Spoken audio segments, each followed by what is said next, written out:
اس پر رکے تو بسم اللہ الرحمن الرحیم، اس پر رکے تو پچھلی بار سرمایہ کی بڑھوتری مقصود بذات ہے، اسی کو ہم کہتے ہیں accumulation for the sake of accumulation. سرمایہ داری سرمایہ داری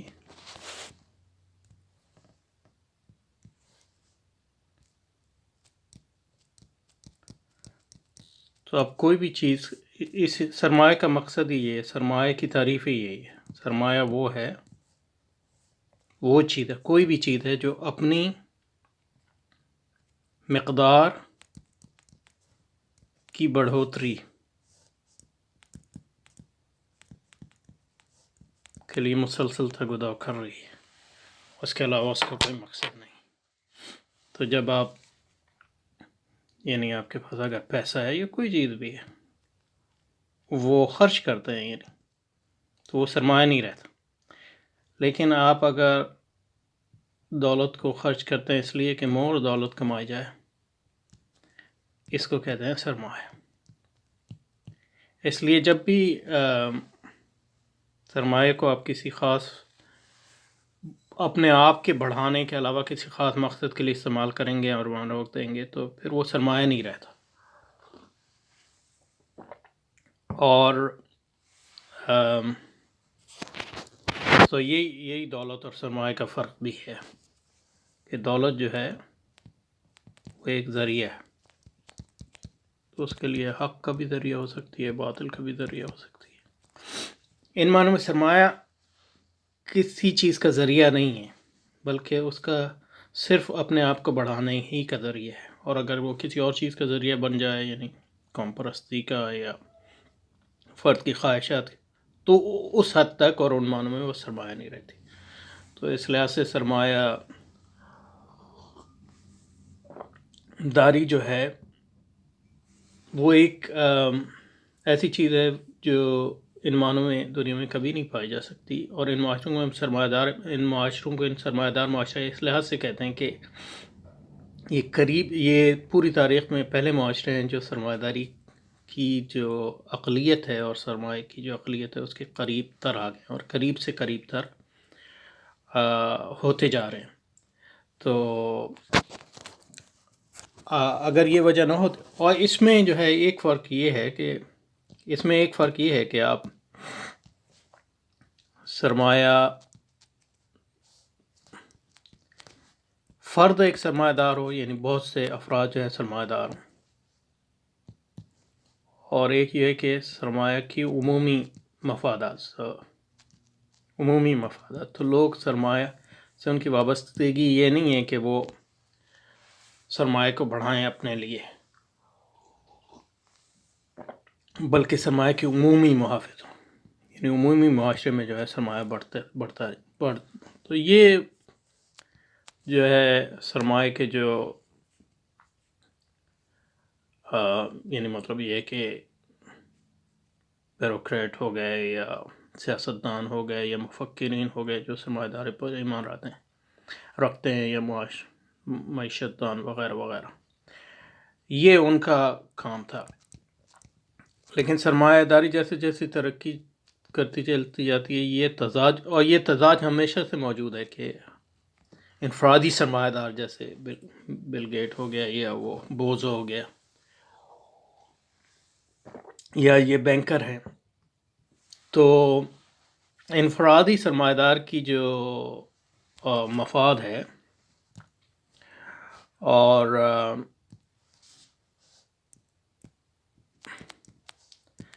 سرمایہ داری کی عمومی مفاد میں جو ہے تضاد پیدا ہوتا ہے، اور جیسے جیسے سرمایہ داری جو ہے زوال کا شکار ہوتی ہے، یہ تضاد جو ہے بڑھتا چلا جاتا ہے وغیرہ وغیرہ۔ اور سرمایہ کے لیے تو سرمایہ کی بڑھوتری مقصود بذات ہے، نہ کہ اس مقصد کے حصول کے ذریعے سے وجہ یہ سرمایہ کی شکل اختیار کر لیتی ہے تو ہرس و حسد کی تجسیم بن جاتی ہے۔ ہرس جو ہے یہ جمع کرنے کے لیے ضروری ہے، اور حسد جو ہے یہ وہ قوت ہے جو مہمیز دیتی ہے آپ کو، یعنی ابھارتی ہے آپ کو کہ آپ دوسروں سے زیادہ بڑھائیں. تو یہ حسد جو ہے میکینزم ہے، اسی کو کمپٹیشن کہتے ہیں. کمپٹیشن یعنی اس کی ٹیکنیکل اس کی جو ہے ٹیکنیکل شکل ہے. اور سرمایہ داری کے لیے دولت مند ہونا ضروری نہیں، بلکہ ہر مزدور، حاری اور مفلس شخص سرمایہ دار ہے جس نے اپنے نفس کو حرص اور حسد کے شیطان کے سپرد کر دیا اور زندگی کی مقصد اپنے خواہشات نفسانی کو پورا کرنا گردانتا ہو. تو خواہشات جب آپ کتابیں ہوں اس وقت تک آپ سرمایہ کتابیں نہیں ہوتے، لیکن جب خواہشات جو ہے وہ آپ ان کتابیں ہو جاتے ہیں، وہ ایک اپنی خود کفیل ہو جاتی ہیں خواہشات، تو پھر آپ سرمایہ کے اعلی کار بن جاتے ہیں. اس کے برعکس حضرت عثمان اور حضرت عبد الرحمن بن عوف رضی اللہ تعالیٰ عنہما اپنی پوری تمام دولت کے باوجود سرمایہ دار نہ تھے، نہ تحریک خلافت کے رہنما سیٹھ چٹانی بھی جو کہ مالدار تھے، لیکن وہ بھی سرمایہ دار نہ تھے کیونکہ ان بزرگوں نے اپنے نفوس کو حرص اور ہوس کی شیطان کے سپرد نہ کیا تھا. ان کی تمام تر معاشی تگداؤ کا مقصد دعوت اور جہاد کی اعانت ہے. تو مطلب یہ کہ آپ کی دولت کا مقصد جو ہے وہ ایک موجود ہے، اور ان معنوں میں وہ دولت پھر وہ سرمایہ نہیں ہے. تو ان معنوں میں مطلب یہ ہے کہ سرمایہ داری سے پہلے جو ہے لوگوں یعنی عمومی لوگ پیسے کمانا چاہتے، لیکن یہ کوئی عمومی سوچ نہ فرد کو تھی، نہ معاشرے کو تھی، نہ اس کی کوئی علمیتی حیثیت تھی کہ زیادہ سے زیادہ دولت کمائی جائے، اس لیے کمائی جائے کہ اس سے زیادہ اور بنائی جائے. بلکہ لوگ مطلب جو بھی معاشرے میں اس وقت جو ہے قابل قبول تھا اس کے مطابق لوگ کماتے تھے، اور لوگوں کو یہ پتہ ہی نہیں ہوتا تھا کہ یعنی دولت جو ان کے پاس ہے اس کا کیا کیا جائے. تو پھر لوگ خیرات کرتے تھے. کچھ لوگ جو ہے یعنی مطلب محل بناتے تھے یعنی شو بازی کے لیے، یا کچھ لوگ تو یہ سرمایہ داری معاشرہ نہیں ہے. یہ معاشرہ ہے جس میں یہ کوئی تصور نہیں ہے کہ دولت کا واحد مقصد جو ہے یہ ہے کہ اس سے مزید دولت بنائی جائے. حرص اور حسد ہونا چاہیے کا غلبہ 3 سطحوں پر ہوتا ہے. یعنی سرمایہ داری اس وقت تک قائم نہیں ہو سکتی جب تک سرمایہ داری بطور نظام کی، یعنی بطور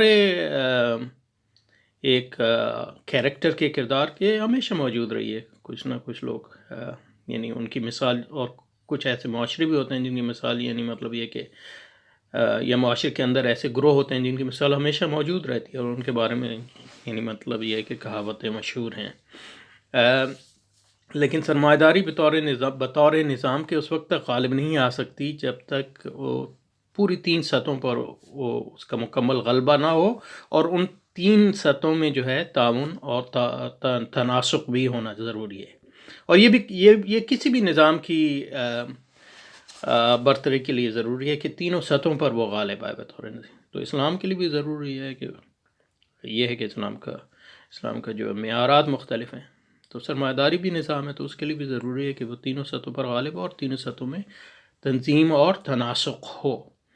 تو انفرادی نفوس کی سطح پر یعنی فرد کی سطح پر، معاشرے کی سطح پر یعنی فرد کے جو تعلقات جو ہیں وہ جس میں یعنی ہم جیسے یعنی معاشرے میں آپ کے گھر ہو گیا، محلہ ہو گیا، اور پھر ریاست کی سطح میں جس میں آپ کی قوت نافذہ ہو گئی اور قوت مقننہ ہو گئی اور قوت وغیرہ وغیرہ.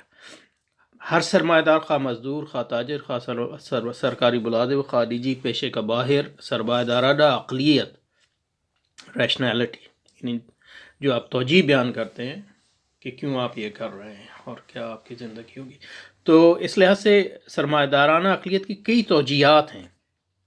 یعنی کوئی اس کو ماننے کے لیے ظاہر ہے تیار نہیں ہوگا کہ زندگی کا مقصد یہ ہے کہ آپ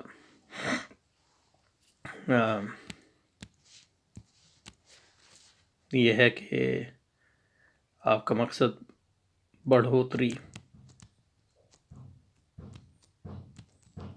برائے بڑھوتری، کوئی بھی نہیں یہ مانے گا آپ سے. یعنی ایک عمل تو ہو سکتا ہے لیکن اس کی عقلی توجیہ ان معنوں میں آپ بالکل نہیں کر سکتے کہ جناب یہ بڑی اچھی چیز ہے، یعنی جمع برائے جمع، بڑھوتری برائے بڑھوتری. تو اس لیے سرمایہ داری کو جو ہے مختلف توجیہات ہیں، انہی کو ہم سرمایہ داری کی آئیڈیالوجیز بھی کہتے ہیں.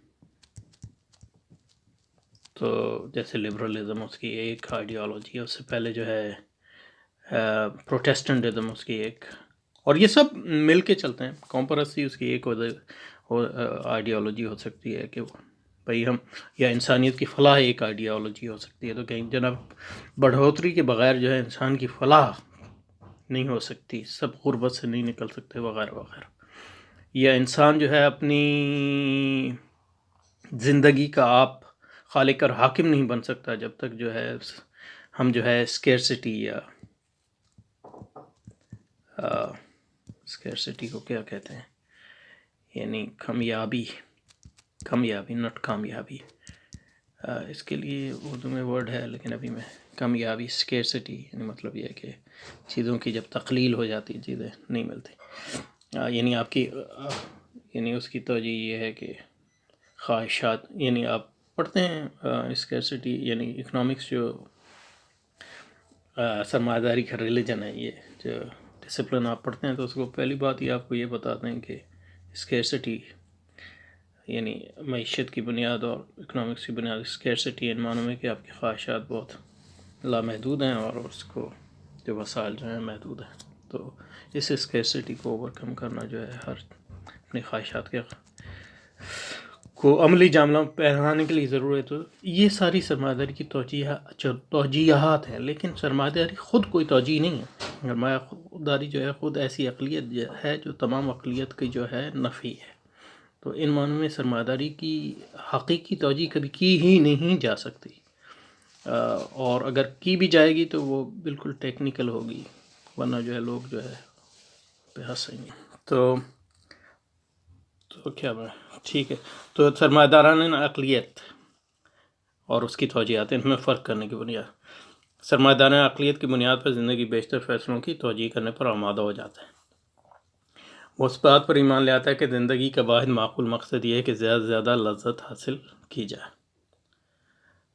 تو لذت پرستی جو ہے وہ سرمایہ داری کی دخول کا ایک بہت اہم ذریعہ ہے. وہ خواہش پرستی کا یہ ایک حصہ ہے.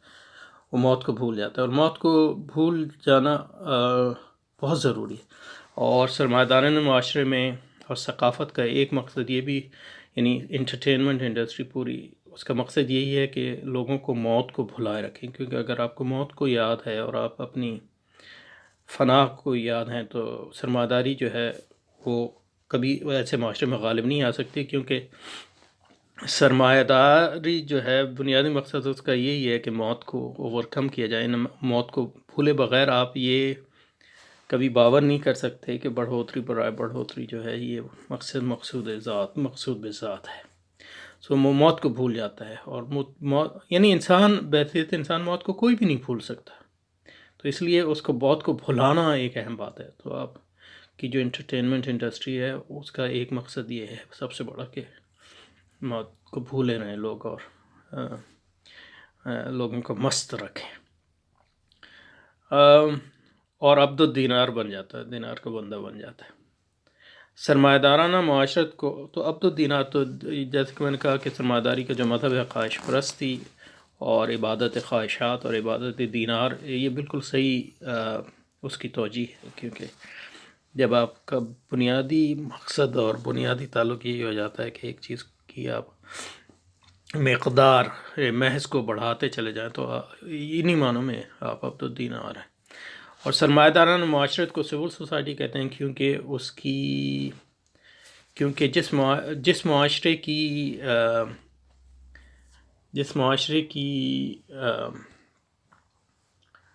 معاشرے کی بنیاد جو ہے مفاد ہو، یعنی مفاد ہے. تو میں کیوں آپ سے تعلق قائم کرتا ہوں کہ ہمارے مفاد ہے یہ مارکیٹ میں، مثلا یہ میں، تو معاشرہ بھی انہی بنیادوں پہ بنتا ہے، مفاد. اور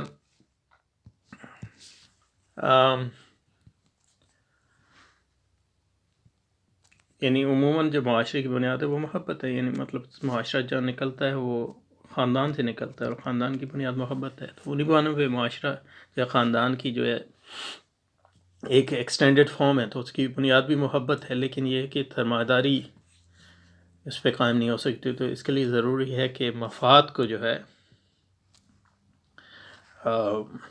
مقصد ذات بنایا جائے، اور دوسروں سے تعلق کی بنیادی، یعنی محبت کو کبھی پوری طرح تو ختم نہیں کر سکتے ظاہر ہے جب تک انسان ہے، لیکن یہ کہ زیادہ سے زیادہ لوگ مفاد کو ہر دوسری چیز پر جب تک فوقیت نہ دیں اس وقت تک سرمایہ داری غالب نہیں آ سکتی. اور جس معاشرے میں جو ہے مفادات پرستی جو ہے غالب آ جائے اسی معاشرے کو سول سوسائٹی کہتے ہیں. ان معنی میں کہتے ہیں کہ سرمایہ داری میں جو عام معاشروں میں جو ہے بازار، مارکیٹ جو ہے اور اس کو بازار کہتے ہیں، وہ معاشرے کا جزو ہوتی ہے اور معاشرے کی ماتحت ہوتی ہے، اس کا جزو زبیبہ ہوتی ہے. اور سرمایہ داری میں معاشرہ جو ہے مارکیٹ کا زمینہ بن جاتا ہے. تو یہ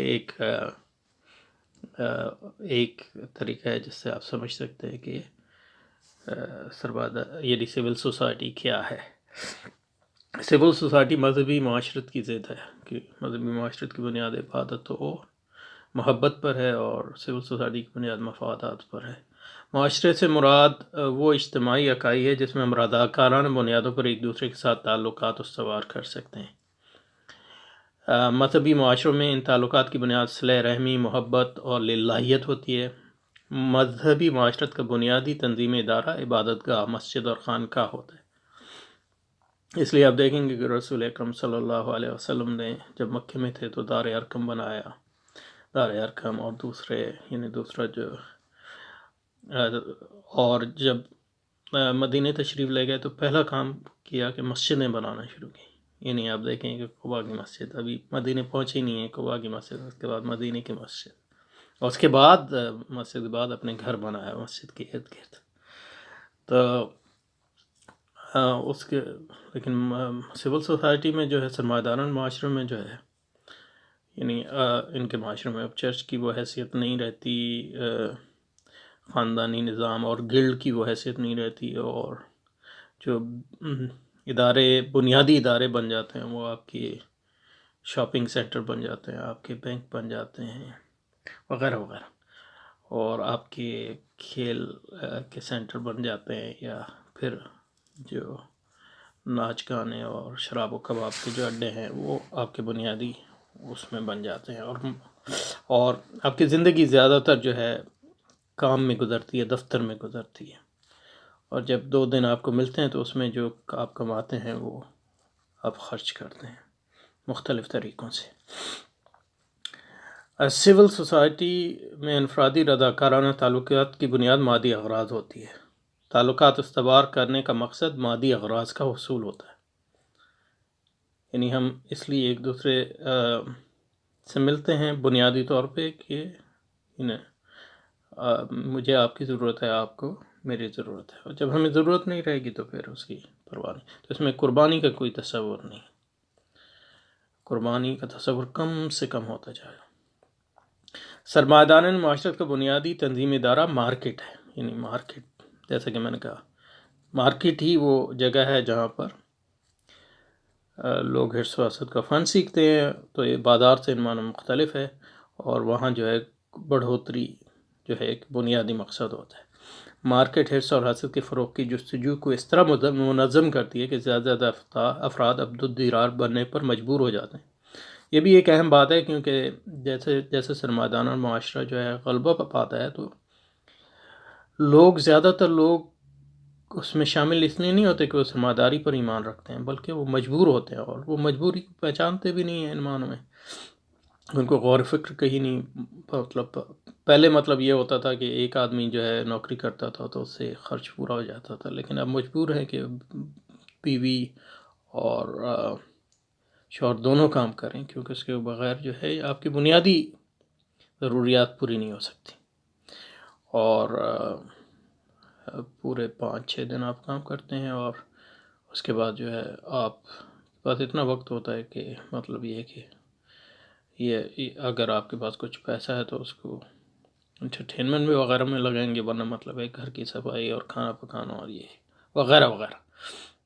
تو لوگ دور سے تو یہ لگے گا کہ ان کے پاس ہر چیز ہے، لیکن اگر وہ کام 1 دن 2 دن بھی نہ کریں تو بہت سے لوگ ہیں جو اپنی زندگی کو جاری نہیں رکھ سکتے.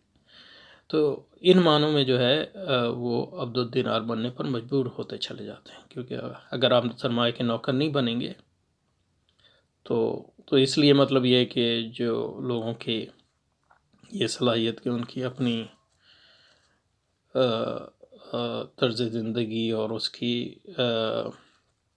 اس کو جاری رکھنے کے لیے جو ہے معاشی اور معاشرتی ادارے ہوں، ریاست کی پہنچ سے آزاد یہ کم سے کم ہوتا چلا جاتا ہے۔ اور پھر تیسری چیز یہ ہے کہ سرمایہ داران ریاست، یعنی مطلب صرف یہ کہ یہ انفرادی رضاکارانہ طور پہ کام نہیں چل سکتا، بلکہ اس کے لیے قوت کی ضرورت ہے، اور سرمایہ دارانہ بڑھوتری جو ہے جیسے جیسے سرمایہ بڑھتا ہے اسی طرح قوت بھی کنسنٹریٹ ہوتی جاتی ہے، تو قوت کا کنسنٹریشن اور سرمایہ کا کنسنٹریشن اور ان کا ارتکاز جو ہے وہ ایک ہی چیز کے دو پہلو ہیں۔ سرمایہ دارانہ ریاست ریپبلک ہوتی ہے، یہ دو لاطینی الفاظ سے بنا ہے، رے اور پبلک کی حکومت نہیں، اس میں رے سے نہیں بنا ہے،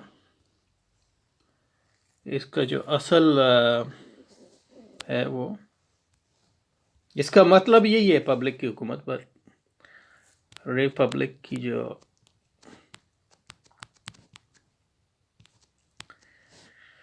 کیا کہتے ہیں آپ ایٹمالوجی کو کیا کہتے ہیں مجھے الفاظ بھی آپ بتایا کریں۔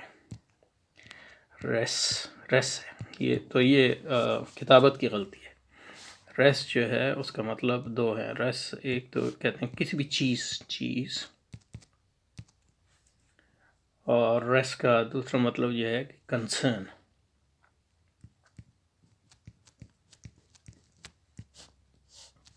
جس چیز کے بارے میں آپ کو فکر ہو، یا تو پبلک جو ہے پبلک ہے یعنی پیپل، لوگ، تو وہ چیزیں جو لوگوں سے متعلق ہیں، اور وہ چیز جس کا تعلق جو ہے لوگوں پبلک کے ہر ایک پر لاگو ہوتا ہے، اور ہر ایک کو ضرورت ہوتی ہے، یا ہر ایک کی کنسرن ہوتی ہے۔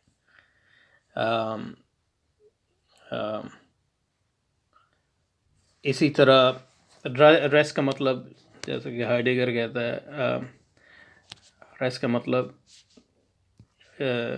رومانوی زبان میں اور رومی زبان میں also a matter of for discourse،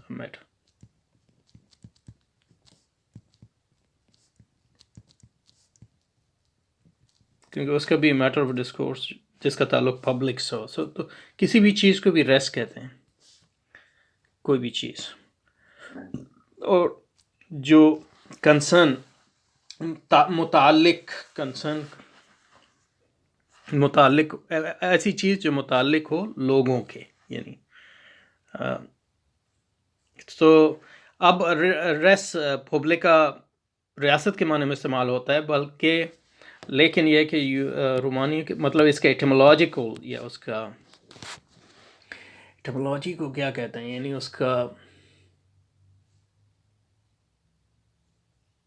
اللہ اکبر، یعنی اس کا ایٹمولوجیکل معنی حکومت نہیں ہے، بلکہ ریس پبلکا جو تھا یونانیوں کیا، جو چیز ہر ایک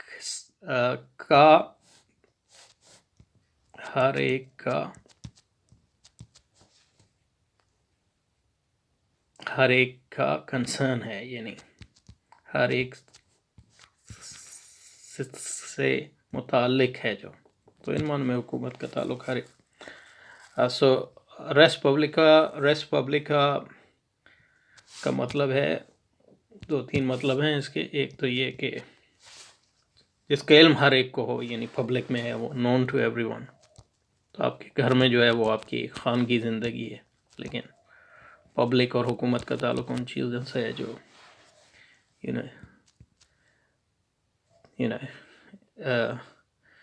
جہاں ہر ایک جمع ہوتا ہے، ہر ایک دیکھتا ہے، یعنی چوراہا جاتا یا اور جس کا تعلق ہر ایک سے ہے، کنسرن ایوری باڈی. تو آپ کے گھر میں جو چیزیں ہوتی ہیں وہ صرف آپ کی سے اس کا تعلق ہے، لیکن جس چیز کا تعلق تمام لوگوں سے وہ ریس پبلک ہے. اس لیے حکومت کا تعلق چونکہ ان امور سے ہے جس کا تعلق ہر ایک سے ہے. اس لیے جو ہے ریس پبلک کا مطلب جو تھا کہ ڈیلیبریٹ پبلکلی، یعنی آپ کی جو پبلک میٹنگ ہو یا پبلک مشورے کی گیدرنگ ہے. تو یہ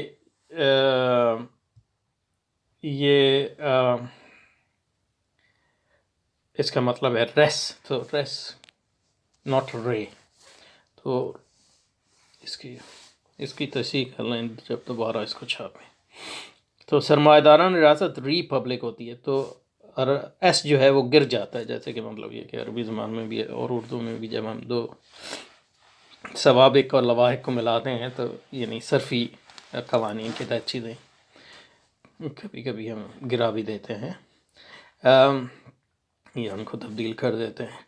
تو ریس ریپبلک ہے. یہ دو لاطینی ریپبلک اور یہ انگریزی میں اور یونانی میں رومی زبان میں اس کو ریس پبلکا کہتے تھے. یہ دو لاطینی الفاظ سے بنا ہے. ریس یعنی حکومت، اور ریس کا مطلب حکومت نہیں ہے، لیکن ریس کا مطلب یہ ہے کہ وہ چیز جس کی تمام لوگوں کا جو یعنی معاملہ ہے. تو ان معنوں میں، اور پبلک یعنی لوگ. اصولاً سرمایہ داران ریاست پبلک کی حکومت ہوتی ہے. اصولاً یعنی مطلب یہ کہ ان پرنسپل یعنی نظری طور پر، لیکن عملاً یہ صرف اس پبلک کی حکومت ہوتی ہے جس نے سرمایہ دارانہ تعقل کو قبول کر کے اپنے انفرادی نفوذ کو حرص اور حسد کے شیطانوں کے سپرد کر دیا. تو وہ کہتے ہیں کہ مطلب اس کے ہمارے ہاں جو لوگ معاشرے میں لیڈر بنتے ہیں یا حکومت میں، اس کی بنیاد جو ہے میرٹ ہوتی ہے.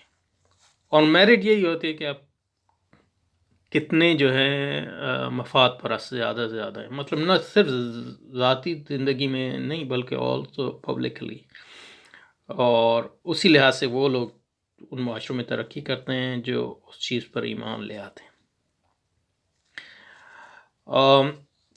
لیکن عملاً یہ صرف ان لوگوں کی حکومت ہوتی ہے جس نے سرمایہ داران تعقل کو قبول کر کے اپنی انفرادی نفوذ کو حرص اور حسد کے شیطانوں کے سپرد کر دیا ہے. ایسی انفرادیت کو ہیومن بینگ یعنی ہومو سیپینس کہتے ہیں.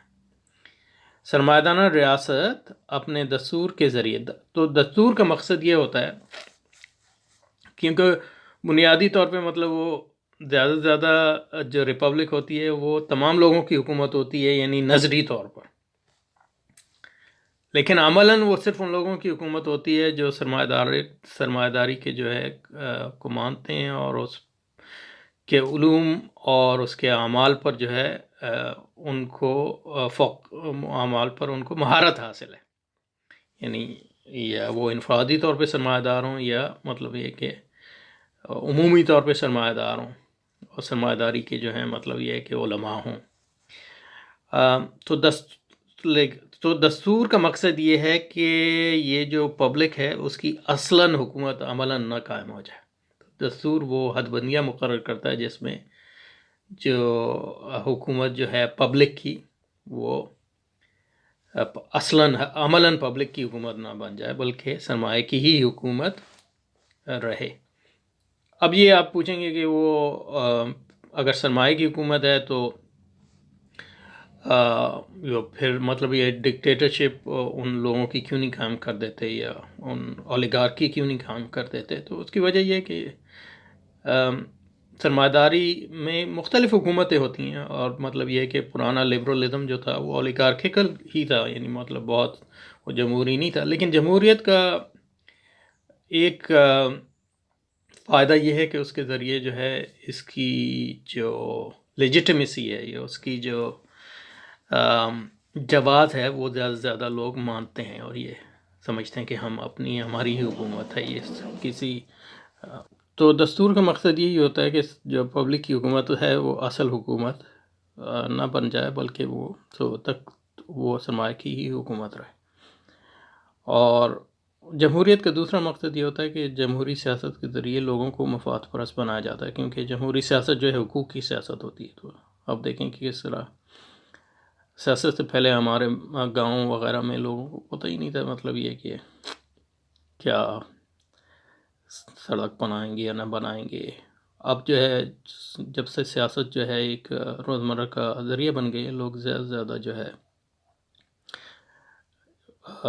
مفاد پرست ہو گئے اور اپنے مفادات کی حفاظت کا ان کے اندر شعور پیدا ہو گیا، جو حد میں جو ہے ٹھیک ہے. لیکن یہ کہ یہ اگر اس کا 24 گھنٹے اور ہر سال، اور اس کا مقصد یہ ہے کہ لوگ جو ہیں اس سیاست کے ذریعے زیادہ سے زیادہ مفاد پرست بن جائیں، اور پھر اس مفاد پرستی کو جو ہے سرمایہ دارانہ اقلیت میں چینل کرنا یہ دستور کا کام ہے. یہ ان اصلی حکمرانوں کا کام ہے جو تعلیم کے ذریعے، ثقافت کے ذریعے، معیشت کے ذریعے، بیوروکریسی کے ذریعے، عدلیہ کے ذریعے، مقننہ کے ذریعے سرمایہ داری کی حکومت قائم رکھیں اور اس حکومت کو لوگوں کے لیے اٹریکٹیو بنائیں اور اس کو جو ہے کانسٹنٹلی جو ہے ریپروڈیوس کریں اس عمل کو. اس کے بغیر سرمایہ داری کا غلبہ بطور نظام کے قائم نہیں رہ سکتا. تو کافی ہو گیا لمبا، تو اس پہ رکتے ہیں انشاءاللہ.